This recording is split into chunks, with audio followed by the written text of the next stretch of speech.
नमस्कार। स्वागत है आप सभी का आपके अपने चैनल ग्रैंड गौरव के ऊपर।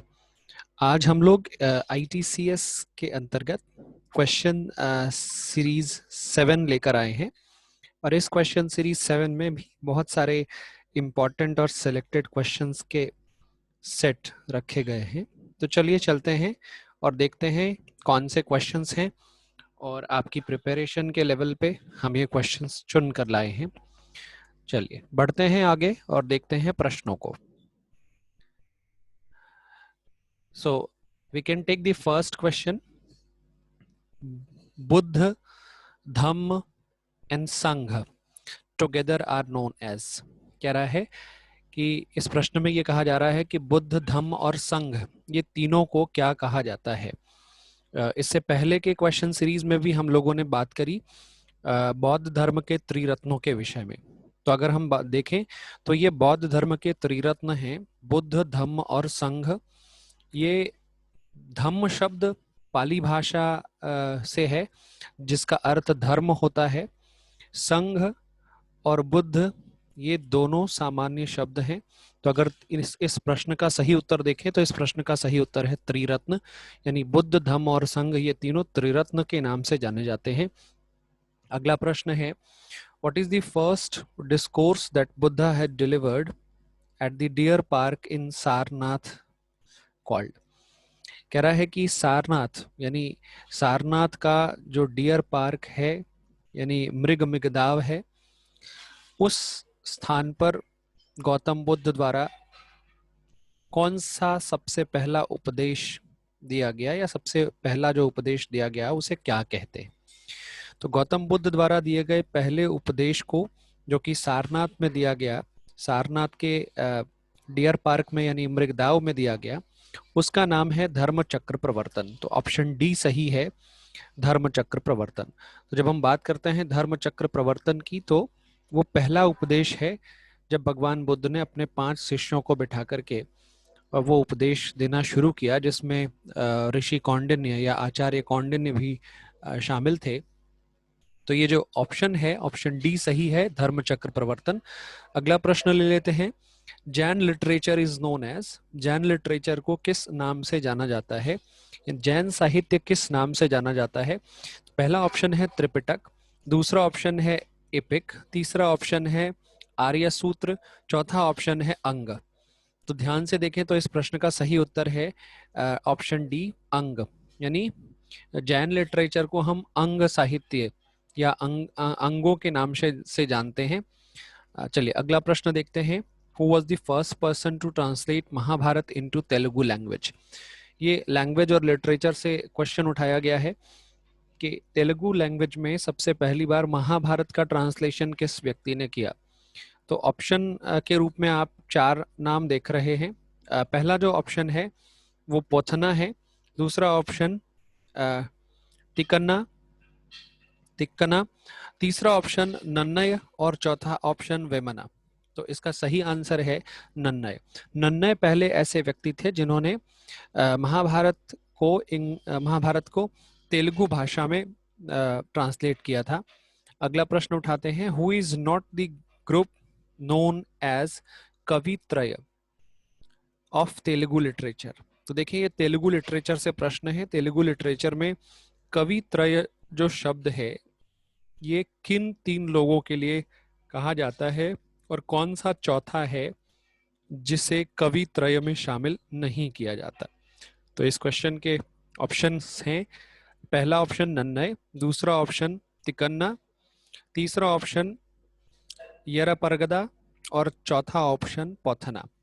तो इसका सही आंसर है पोथना, यानी नन्नय, तिकन्ना और यरपरगदा ये 3 नाम ऐसे हैं जिन्हें हम तेलुगु लिटरेचर के कवि त्रय यानी 3 फेमस कवियों के रूप में जानते हैं, लेकिन पोथना जो हैं उन्हें हम तेलुगु लिटरेचर के कवि के रूप में तो देखते हैं लेकिन कवि त्रय नहीं माना जाता। तो अगला प्रश्न उठाते हैं। अगले प्रश्न में आप देखें सबसे पहले ब्लैंक स्पेस है और कहा जा रहा है, is the first poet to receive राष्ट्र कवि इन कन्नड़ लिटरेचर। ये प्रश्न कन्नड़ लिटरेचर से रखा गया है कि कन्नड़ लिटरेचर जो है उसके राष्ट्र कवि के रूप में सबसे पहले किस कवि को सम्मानित किया गया या किस कवि को कहा गया राष्ट्र कवि? तो पहले ऑप्शन के तौर पर कुवेम्पू, दूसरा ऑप्शन मस्ती वेंकटेश अयंगर, तीसरा ऑप्शन एम गोविंद पाई और चौथा ऑप्शन है डी आर बेंद्रे। तो कह रहा है कन्नड़ लिटरेचर के राष्ट्र कवि का जो नाम है, राष्ट्र कवि का जो टाइटल है, वो सबसे पहले किसे प्राप्त हुआ? तो इसका सही ऑप्शन है ऑप्शन ए, कुवेम्पू। कुवेम्पू जो है वो पहले ऐसे कवि रहे जिन्होंने कन्नड़ लिटरेचर में बहुत अच्छा काम किया और इसी कारण से इनका नाम राष्ट्र कवि के रूप में आता है, क्योंकि उन्होंने देश के स्तर पर, राष्ट्र के स्तर पर बहुत सारी चीजें लिखी हैं। अगला प्रश्न लेते हैं। Which of the following statement is are not correct? निम्न में से कौन सा स्टेटमेंट ठीक नहीं है? ये प्रश्न हम संगम लिटरेचर से उठा कर लाए हैं। तो अगर आप अपनी यूनिट में देखेंगे तो वहां पर संगम साहित्य के विषय में भी हम लोगों को बात करनी है। तो प्रश्न कह रहा है कि निम्नलिखित में से कौन सा सही नहीं है? तो पहला ऑप्शन है the Sangam literature describes many kings and dynasties of South India.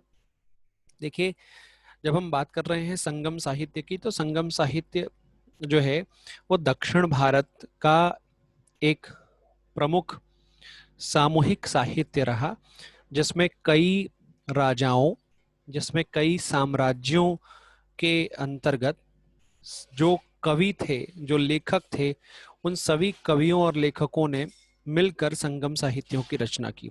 तो ये पहला ऑप्शन जो है ये बिल्कुल सही है। Sangam literature describes many kings and dynasties of South India, ये बिल्कुल सही है। दूसरा ऑप्शन कह रहा है Sangam literature describes many kings and dynasties of North India. तो ये देखिए ऑप्शन गलत है, क्योंकि संगम लिटरेचर साउथ इंडिया का माना जाता है और साउथ इंडिया के किंग्स और डायनेस्टीज के बारे में डिस्क्राइब करता है, और नॉर्थ इंडिया के किंग्स और डायनेस्टीज के बारे में ये बात नहीं करता। तो ये दूसरा ऑप्शन जो है ये गलत है। तीसरा ऑप्शन के तौर पर अगर हम देखें, Sangam is compilation of poems by group of poets of different times patronized by many chiefs and kings। तो ये तीसरा ऑप्शन भी बिल्कुल सही है, क्योंकि अलग अलग समयों पर अलग अलग कवियों और लेखकों को बहुत सारे राजाओं और जो राज्य प्रमुख रहे, उन लोगों ने समय समय पर पैट्रोनाइज किया, समय समय पर उनका पोषण किया। और ऑप्शन डी जो है वो बोथ बी एंड सी है। तो इस क्वेश्चन का जो सही आंसर है कि निम्नलिखित में से कौन सा स्टेटमेंट सही नहीं है, तो ये ऑप्शन बी सही नहीं है। ऑप्शन बी का स्टेटमेंट जो है वो गलत माना जाएगा। अगला प्रश्न है Sangam literature was written in, संगम साहित्य किस भाषा में लिखे गए? तमिल में, तेलुगु में, कन्नड़ में और संस्कृत में। तो ये बहुत महत्वपूर्ण बात है कि संस्कृत एक ऐसी भाषा रही जिसे प्राचीन भाषा के तौर पर हम जानते हैं। तो ये ध्यान रखना है कि संगम साहित्य की जब हम बात करेंगे, भले ये संगम साहित्य साउथ इंडिया का हो, लेकिन संगम साहित्य के साउथ इंडिया का होने के बाद भी संगम साहित्य पूरी तरह से संस्कृत भाषा में लिखा गया है। तो ये संस्कृत भाषा की प्रोमिनेंस को प्रेजेंट करता है। अगला प्रश्न उठाते हैं, the oldest Indian language is, सबसे प्राचीन भारतीय भाषा किसे कह रहे हैं? अभी देखें, प्राचीन भारतीय भाषा के रूप में सभी लोग संस्कृत को जानते हैं, लेकिन शायद बहुत कम लोगों को ये बात मालूम है कि तमिल भाषा जो है वो सबसे प्राचीन भारतीय भाषाओं में मानी जाती है। तो अगर इस क्वेश्चन के ऑप्शन को देखें तो तमिल, तेलुगु, कन्नड़ और संस्कृत है, लेकिन आप ध्यान रखें तमिल अगर ऑप्शन में होगा तो आप तमिल जरूर लगाएंगे, अगर तमिल ऑप्शन में नहीं है तो आप संस्कृत के साथ जाएंगे। अगला प्रश्न, साखी सबद Ramaini were the notable work of, साखी सबद रमैनी ये किसके महत्वपूर्ण कार्य बताए गए या किसकी महत्वपूर्ण कृतियां बताई गई? पहला ऑप्शन है तानसेन, दूसरा ऑप्शन रहीम, तीसरा ऑप्शन कबीर और चौथा ऑप्शन है तुलसीदास। तो कबीर जो कि निर्गुण भक्ति काव्य धारा के कवि थे, उनके द्वारा बीजक नामक ग्रंथ लिखा गया और बीजक के 3 हिस्से बताए गए, बीजक के 3 अंग बताए गए, साखी सबद और रमैनी। तो साखी सबद और रमैनी कबीर के महत्वपूर्ण कार्य हैं। अगला प्रश्न उठाते हैं, हु रोट अकबरनामा, अकबरनामा किसने लिखा? ये प्रश्न उर्दू और पर्शियन लिटरेचर से क्वेश्चन उठाया गया। तो उर्दू और पर्शियन लिटरेचर से उठाया हुआ एक क्वेश्चन है कि हु रोट अकबरनामा, अकबरनामा किसने लिखी? तो option A Akbar, option B Birbal, option C Abul Fazal और ऑप्शन डी भगवान दास। तो अगर इस क्वेश्चन का राइट आंसर देखें तो अकबरनामा अबुल फजल ने लिखी है। Who was the author of Tajul Masir? Tajul Masir नाम का जो पुस्तक है, इस ताजुल मसीर नाम की पुस्तक को किसने लिखा है? अबू फजल, जहांगीर, हसन निज़ामी और इनमें से कोई नहीं।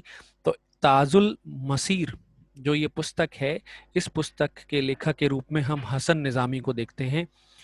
चलिए अगला प्रश्न उठाते हैं।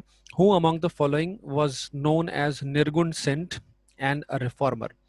कह रहा है कि निम्नलिखित में से हम किसे निर्गुण संत के रूप में जानते हैं और एक रिफॉर्मर, एक सुधारक के रूप में देखते हैं? संत कबीर, सूरदास, चैतन्य महाप्रभु और तुलसीदास।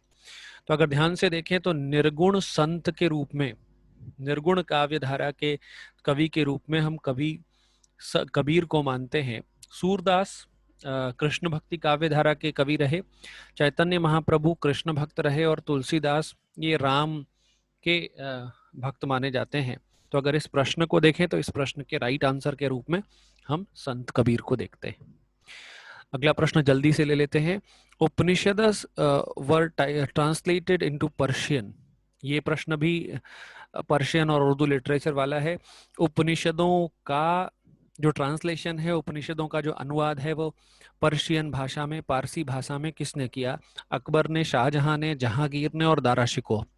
तो ऐसा कहा जाता है कि दारा शिकोह जो है एक ऐसा मुगल बादशाह रहा जिसने पर्शियन भाषा में उपनिषदों की रचना का कार्य किया। और ऐसा कहा जाता है कि अपने समय में दारा शिकोह को संस्कृत, पर्शियन, अरबी, फारसी, इन सारी भाषाओं से इतना प्रेम था कि उसने यहाँ रह करके भारत की विभिन्न प्रकार के ग्रंथों का अध्ययन किया और उसके बाद उन ग्रंथों का पारसी भाषा में अनुवाद भी किया। तो ये बहुत महत्वपूर्ण बात है कि दारा शिकोह द्वारा उपनिषदों का ट्रांसलेशन पारसी भाषा में हुआ। अगला प्रश्न, who started the Indian reforms association? Indian reforms association जो है उसकी शुरुआत किसने की? यानी भारतीय सुधारक समिति या भारतीय सुधारक संघ। तो भारतीय सुधारक संघ का जो फॉर्मेशन है, कि जो स्टार्टिंग है, वो किसके द्वारा हुई?